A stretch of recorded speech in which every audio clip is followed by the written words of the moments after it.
중국의 가짜뉴스고 외부 연료 탱크를 달면 스텔스 기능이 없습니다. J-20도 마찬가지입니다. 중국은 H6를 개조한 공중급유를 쓰는데 쉽게 말해서 탐지가 너무 잘 돼요. KF-21에도 유리한 게 있어요. 다른 전투기보다 30% 이상 빠르다. SABM 기능이 유럽제 잠수함에 없는 것도 있어요. 도산한 창호급 잠수함을 폴란드가 선택한다면 푸틴이 러시아가 폴란드를 침공했을 때 모스크바를 직접 기습 공격할 수 있는 능력을 갖추게, 독침 능력을 갖추게 되는 거죠.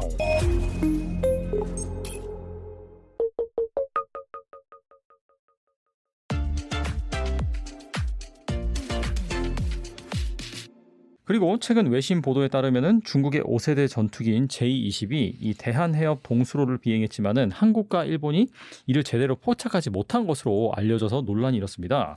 이로 인해서 한국의 대스텔스 탐지 기술 개발 필요성이 다시금 부각이 되고 있는데 이 상황을 어떻게 보고 계신가요?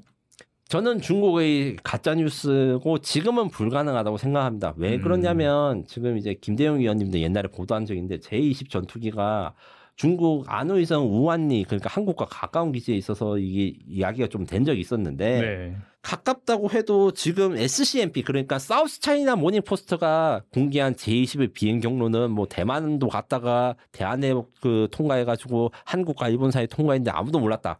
요거를 선으로 꼽으면 5,000km 이상이 됩니다. 이 5,000km 이상을 J-20이 비행할 수 있다고 알려져는 있어요. 아, 그 대신에 그렇게 비행하려면 외부 연료 탱크 4개를 장착해야 됩니다. 스텔스는 매끈해야 됩니다. 돌출된 부분이 최대한 적어야 됩니다. 외부 연료 탱크를 달면 F-21든 F-35든 스텔스 기능이 없습니다. J-20도 마찬가지입니다. 그러면 외부 연료 탱크가 없는 상태에서 5,000km 비행을 할 수 없느냐? 할 수 있습니다. 제가 아까 전에 일부에서 KF-21에 대해서 이야기했어요. 공중급유 이야기를 했는데 J-20도 공중급유를 하면 5,000km를 비행할 수 있어요. 그런데 공중급유 같은 경우에 중국은 H6를 개조한 공중급유를 쓰는데 쉽게 말해서 탐지가 너무 잘 돼요. 우리나라 조기 경보기로 400km 밖에서 탐지가 되는 엄청 큰 비행기입니다. J-20은 탐지를 못할 수 있지만 J-20에다가 공중급유를 해주는 그 비행기는 충분히 탐지할 수 있기 때문에 이건 사실과 다르다고 저는 생각을 하고요. 다만 이게 영원히 그래서 불가능할 것인가 그것은 아닙니다. 지금 제가 이제 올해 봄에 한번 또 그 컨텐츠를 한 적이 있는데 중국이 6세대 전투기를 만드는 게 있습니다. J-36과 J-50 요 두 개 다 특징이 뭐냐 5세대 전투기 대비 훨씬 긴 항속거리를 가지고 있다. 정확한 내용에 대해서 중국 발표를 기다려야 되지만 미국의 전문가들은 J-36 전투기가 이제 중국 본토에서 이륙하면 괌까지 갈 수 있는 사실상 폭격기 수준의 기능을 가지고 있다. 크기도 사실 커요. KF-21 대비 거의 한 2배 정도 덩치라 생각하시면 됩니다. 이 엄청나게 크고 멀리 갈 수 있기 때문에 6세대 전투기는 이런 게 대한해협을 위협하고 이런 것들이 충분히 가능하므로 지금 안 되는 것은 맞고 이거는 중국의 허풍이라고 하지만 이제 향후 10년 이내에 현실적인 위협이 될 거니까 빠르게 여기에 대한 대응 능력을 준비해야 됩니다. 안 그래도 뭐 관련 질문을 좀 드리면은 뭐 J-35, 뭐 J-20 이런 것들은 초음속 순환 능력을 가지고 있어서 뭐 요격이 어렵다 이런 분석도 있고요. 이런 기체 특성을 감안했을 때 한국의 KF-21이 더 효과적인 요격기로 평가될 수 있다라는 주장도 나오는데 이거 어떻게 보시나요? 옛날에는 그게 맞는데 지금은 조금 KF-21에도 유리한 게 있어요. 뭐가 유리하냐? 초음속 순항이라는 건 기본적으로 경쟁 항공기보다 30% 이상 빠른 것을 의미합니다. 무슨 소리냐? 비행기 속도는 마하 몇으로 이야기를 하는데 마하 1이 한 1200km 정도 되고 우리 국제선 여기가 마하 0.9 그다음에 앞서 말한 천룡 미사일도 마하 0.5 정도 들어갑니다. 그래서 일반적으로 전투기는 마하 0.9로 비행한다 생각하면 되는데 이 초음속 순항은 마하 1.2에서 마하 1.5 정도로 비행을 하는 것이라 그 다른 전투기보다 30% 이상 빠르다. 순항 속도가. 다른 비행기는 마하 1.8을 낼 수 있지만 몇 분밖에 내지 못하고 실제로는 거의 내지 않습니다. 왜냐하면 연료 소모율이 너무 높아가지고 그래서 적진에 빨리 도착하고 빨리 탈출할 수 있습니다. 그래서 적진을 침투할 때 이 초음속 순항 능력이 좋아서 F-22가 F-35보다 좋은 이유가 이 초음속 순항이 가능하다. 이런 이야기를 많이 했는데 단점이 있습니다. 속도가 빨라지면 뭐냐? 열도 많아진다. 적외선 카메라에 쉽게 보인다. 그래서 J-20 그다음에 F-35 그다음에 KF-21 이런 거 다 공통점이 있습니다. IRST라고 하는 적외선 추적 장비가 달려 있는데 이게 약간 코에 점 있는 것처럼 그 캐노피 앞에 이 카메라가 달려 있어요. 이게 적외선을 탐지하는 건데 요게 잘 탐지될 수 있어서 GCIP라고 하는 영국과 일본, 이탈리아의 차세대 전투기 같은 경우에는 초음속 순항을 하지 않을 거라 생각하고 이야기를 하고 있어요. 왜냐하면 이 적외선을 너무 잘 탐지되니까.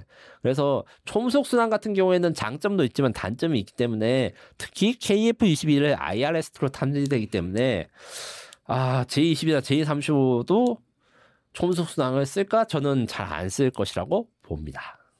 확실히 좀 얻는 게 있으면 잃는 게 있고 그렇게 하네요. 그리고 한국은 현재 VHF 레이더, 고이득 L밴드 레이더, 그리고 2세대 PCL 기술을 함께 개발하고 있는 것으로 알려져 있는데 세 가지 탐지 체계를 동시에 추진하게 된 배경은 무엇이고 각각의 뭐 장점이 있을까요? 네, 요거는 사실 너무 전문적인 이야기라서 제가 어떻게 쉽게 설명할지 좀 고민과 준비를 많이 했는데 최대한 쉽게 이야기를 하면 스텔스는 레이더에 잘 잡히지 않는 기술입니다. 잘 잡히지 않는다는 건 무슨 뜻이냐? 생수 물병으로 치면 생수 물병이 어떤 때는 레이더에 잘 반사되고 어떤 각도에는 레이더에 잘 반사되지 않아요. 모든 물체가 다 그렇습니다. 오직 그러니까 공으로 된 것만이 어떤 면에서든 그 레이더 전파를 발사할 때 반사파가 동일해요. 공이니까. 그래가지고 스텔스는 결국 모서리가 한쪽으로 정렬되는데 한쪽으로 이쪽 레이더를 이쪽 방향으로 가면 탐지가 되고 이쪽 방향으로 가면 탐지가 안 되고 뭐 이런 식이 있습니다. 그러면 어떻게 그 스텔스기는 레이더를 피하는가? 자기의 위치 그다음에 레이더 위치를 파악해가지고 레이더에 잘 안 잡히는 각도로 삐뚤빼뚤하게 비행을 해가지고 이제 숨는 거예요. 이렇기 때문에 여러 가지 그 스텔스 기능을 파괴할 수 있는 방법들에 대해서 고민하는데 일단은 전파 흡수가 불가능한 주파수를 쓰는 방법이 있습니다. 이게 앞서 말한 뭐 L밴드 레이더라든가 VHF 레이더인데 무슨 말이냐? 파장이 짧은 거 있고 높은 게 있어요. 그냥 전투기 레이더는 파장이 짧아서 X밴드 뭐 이렇게 이야기하는데 밴드는 쉽게 말해서 주파수 뭐 라디오 들을 때 87.5, 뭐 107.5 이런 것인데 주파수가 낮다, 단파장이다. 그 다음에 지금 이야기하는 L밴드나 VHP는 장파장이라고 이야기를 합니다. 파장이 길면 이게 그 레이더 전파를 흡수해야 되는 에너지가 많이 필요해서 그 스텔스기를 탐지할 수 있다고 해서 만들었는데 만들고 보니까 단점이 있어요. 파장이 길면 탐지 능력, 정확도가 떨어집니다. 그래서 해결된 게 이제 지금 PCL 기술이라는 게 있는데 PCL 기술은 레이더가 아닌 방법으로 적을 탐지하는 건데 이것도 좀 고민을 해봤는데 어떻게 설명할까 고민을 했는데 이렇게 하면 되겠어요. 강가나 이럴 때 우리가 어렸을 때 돌을 던지잖아요. 돌을 던지면 파문이 생기지 않습니까? 네네. 이 돌이 스텔스기인 거예요. 그러니까 이 원리가 뭐냐면 전파가 많이 있는 대기 중에서 비행기가 지나가면 잡음이 생겨요. 왜냐하면 전파가 직선으로 가야 되는데 중간에 비행기에 부딪히면 이게 돌아가지고 가기 때문에 소리가 그 전파의 특성에 이런 게 변하거든요. 요걸 사용해가지고 스텔스기를 발견할 수 있겠구나. 요게 PCA 기술 있고 그 다음에 스텔스기가 내는 전파를 수신한 스텔스기도 전파를 아주 미세하게 냅니다.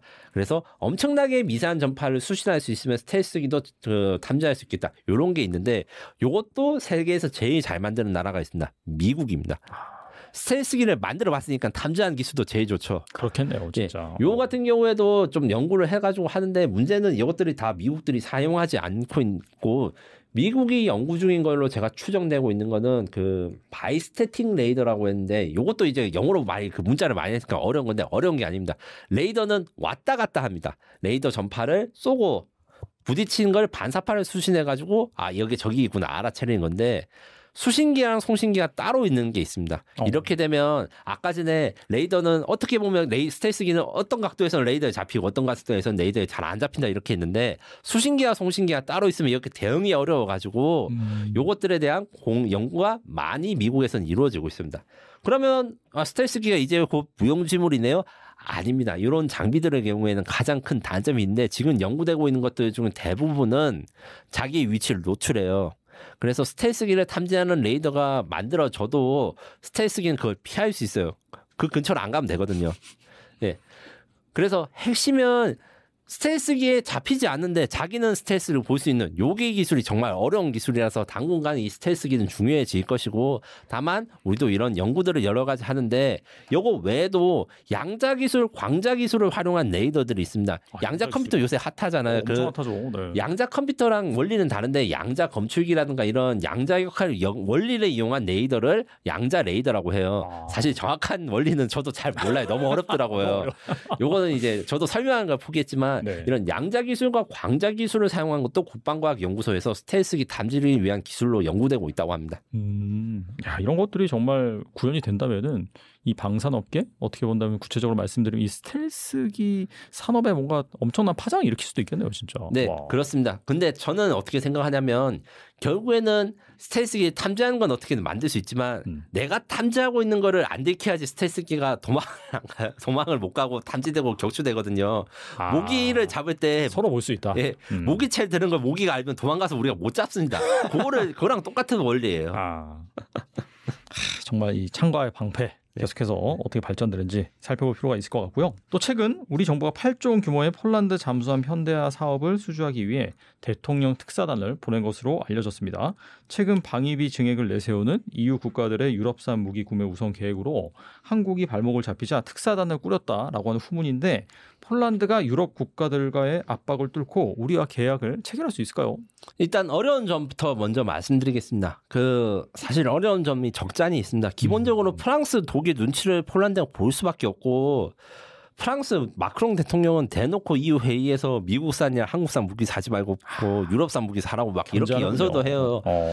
프랑스 입장에서 속이 탑니다. 자신들의 방위 사업들은 그래도 독일보다는 나은데 자꾸 이제 프랑스산 무기를 유럽 애들이 안 산단 말이지. 여기에 대해서 걱정을 실제로 해요.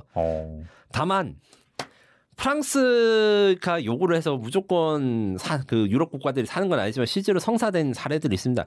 네덜란드 차기 잠수함 사업에서 프랑스가 이 승리를 해가지고 곧 이제 프랑스가 네덜란드에 잠수함을 공급하게 되는데 네덜란드도 폴란드처럼 환경이 비슷하거든요. 유럽 북쪽에 위치해가지고 연안에서 작전하고 요것 때문에 좀 어려운 점이 있는 건 사실입니다. 왜냐하면 유럽 다른 나토 동맹국에서 이제 이 프랑스 잠수함을 샀으니까 독일이나 이제 프랑스 잠수함을 선택해야 되는 어려움이 좀 있거든요. 이게 유럽 표준이 아닌가 이렇게 하면서 대신에 우리가 포기를 한 게 너무 이릅니다. 프랑스 잠수함, 독일 잠수함은 지금 경쟁하고 있는 거는 뭐 바라쿠다, 재래식, 212 CD급 잠수함 이런 게 있는데 스펙은 우리보다 좋아요. 대신에 아직 페이퍼 워크입니다. 쉽게 말해가지고 스펙이 좋은 이유는 우리보다 늦게 나와가지고 신기술이 더 좋은 거예요. 그래서 건조 실적이 없고 이 실전배가 나오기 전까지 이제 초도함이 잠수함 같은 경우는 엄청 복잡하기 때문에 처음 나온 배가 고장이라든가 오류 아니면 뭐 쉽게 말해서 구멍이 뚫릴지 아무도 모르는 거예요. 이런 리스크가 있기 때문에 우리 대한민국 잠수함 그러니까 도산 안창호급 잠수함을 폴란드가 선택한다면 안정성이 있습니다. 처음 구매했을 때 우리가 이미 오래 운영을 해봐서 운영의 리스크가 적어요. 거기다가 우리가 납기도 빠르죠. 6년 내 공급이 가능합니다. 이 프랑스나 독일 잠수함은 그것이 불가능하고 SABM 기능이 유럽제 잠수함에 없는 것도 있어요. 유럽제 잠수함이 순항 미사일 그러니까 앞서 말한 철룡같이 마하 0.9로 비행하는 것들에 대해서는 발사를 할 수 있는데 우리 조산 안창호급 같이 SLBM 마하 5 이상을 가는 극초음속 탄도미사일 탑재는 불가능합니다.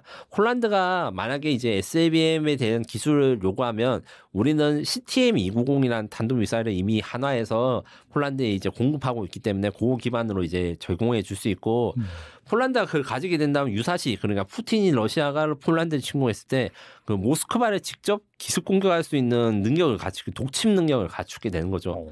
그리고 천만다행인 게 이게 이번에 폴란드 잠수함 사업이 G2G 국가 간 거래로 합니다. 국가 간 거래라는 게 아까 전에 말한 대통령 특사단 보낸 거랑 연관이 되는데 하나오션이나 HT 현대중공업이 이제 따로 폴란드 정부랑 계약하는 게 아니라 대한민국 정부와 폴란드 정부가 계약을 합니다. 이게 무슨 말이냐? 우리가 측면에서 잠수함 외에도 지원을 많이 해줄 수 있다. 이렇게 있는데 기본적으로 이제 지금 제가 알고 취재한 바로는 폴란드 레몬토바 조선소에 이제 우리 한국이 조선 투자를 하고 니오타 조선소는 MRO 우리 요새 MRO가 핫하죠. 이런 거에 협력을 할 수 있다. 그래서 폴란드 방위 사업을 우리가 육성해 줄 수 있다고 이렇게 이야기를 할 수 있고 이 경쟁자가 영국인데 영국이 미국이 이미 먼저 폴란드에 수상함, 잠수함 말고 수상 전투함을 팔아서 이 MRO라든가 건조를 도와주고 있는데 또 다행히 영국에는 또 수출형 잠수함이 없어요. 잠수함 사업에서는 그래서 우리가 유리하고 마지막으로 갭필러 제한이 저는 굉장히 유용할 것이라고 생각합니다. 이게 무슨 말이냐면 갭필러 그러니까 틈을 메우다는 의미인데 이미 우리가 폴란드에 방산 수출했을 때 FA50 PL 버전 수출 전에 긴급 수출로 해서 FA50 GF 갭필러라는 걸 지금 수출해서 운용 중입니다. 신규 무기가 나올 때까지 시간이 걸리니까 지금 쓰고 있는 무기를 임차를 해가지고 전력 공백을 메운다는 건데 요게 장점이 있습니다. 당장 전쟁이 날 것 같은 국가들한테는 신무기를 사면 이게 오는데 몇 년이 걸리니까 그 사이 전쟁이 나면 아무 소용이 없잖아요. 그러네요. 그래서 빨리 전력화를 해줄 수 있는 게 필요합니다.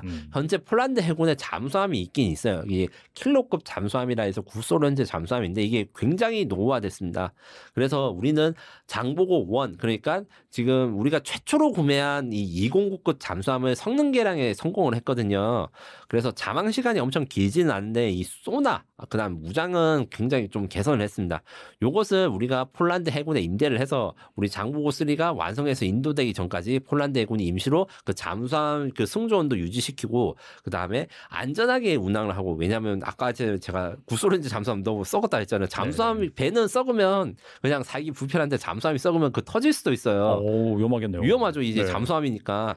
그래서 그거에 대한 안전도 생각하면 요 제안을 해줄 수 있는 국가는 대한민국밖에 없어요.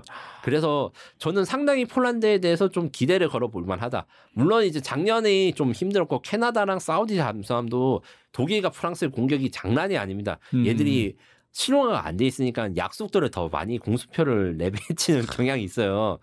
우리는 직접 운영이 되고 지금 바다를 떠다니고 있으니까 네. 그만큼 이 실전 운용을 하고 있다는 게 해외 수출, 방산 수출 시장에선 강력한 힘이 되는데 요게 대해서 영국과 프랑스를 이길 수 있는가? 요게 대해서는 지금 정부 간 거래이기 때문에 이 국가의 노력과 그다음에 협력의 의지가 좀 굉장히 중요하다 생각하고 그러면 너는 폴란드 잠수함에서 한국이 무조건 이길 거야?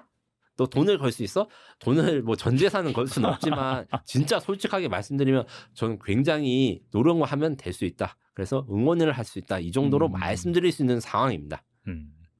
폴란드 우리나라에 대해서 좋은 감정을 가지고 있어가지고 이번에 뭐 국군의 날 행사에서도 뭐 언급이 되기도 하고 좀 뭐 그렇게 비관적이라고 볼 수는 없겠네요.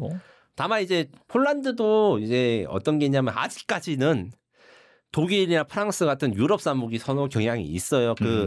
폴란드 대통령 그러니까 총리님인가 연설하신 거 저도 지금 기억이 정확하게 안 나는데 K2 전차 사겠다고 연설한 게 딴 이유가 있습니다. 그 왜 그러냐면 계속 더 좋은 독일제 전차 사면 안 되냐 이렇게 말하는 사람이 폴란드에 있어요. 아 그래서. 네. 왜냐하면 근데 운영해 보니까 K2 전차 훌륭한 거는 현장에서는 다 알지만 그렇죠. 이 정말 솔직히 말하면 이런 방송을 하는 게 폴란드에도 밀리터리 방송이 있고 저같이 말씀하시는 분들이 있는데 그분들은 항상 최고의 스펙 가장 세계에서 그렇죠. 좋은 거를 이제 폴란드가 샀으면 좋겠다 이렇게 말씀하신 것 때문에 옛날에 지금 진짜 많이 줄어드는데 2022년에 처음에 한국산 전차 수입한 데서 폴란드 밀리터리 매니아들이 굉장히 반응이 안 좋았어요. 야 한국 그 뭐 삼성 휴대폰이 좋은 거 알고 현대차가 좋은 거 알겠는데 무기도 잘 만들어? 근데 이제 FA50 GF 그다음에 K2 전차 K9 자주포를 수입해 보니까 한국 방산의 저력을 이제 알아가지고 이제 좀 괜찮은가 보다 싶은데 잠수함이 이제 쐐기를 잡아야죠.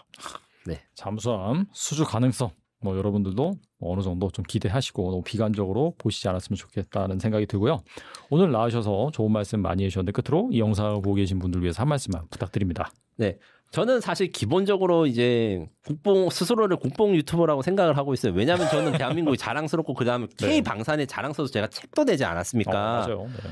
하지만 그렇다 해가지고 대한민국 방산이 무조건 좋고 모든 방산에서 이길 수 있다 이렇게 말은 하지 않고 이건 안 좋지만 요거 좋은 점도 있다. 긍정적인 부분도 같이 말씀드린 거는 기본적으로 우리나라가 자긍심을 바탕으로 판단은 냉정하게 하시고 요렇게 대해서 저희는 정보를 드리는 역할로 생각하기 때문에 좋은 건 좋다, 나쁜 건 나쁘다, 어려운 건 어렵다, 될 수 있는 건 될 수 있다. 이렇게 앞으로도 제 양심에 걸고 종합적으로 중립적인 정보를 전달해 드리도록 하겠습니다.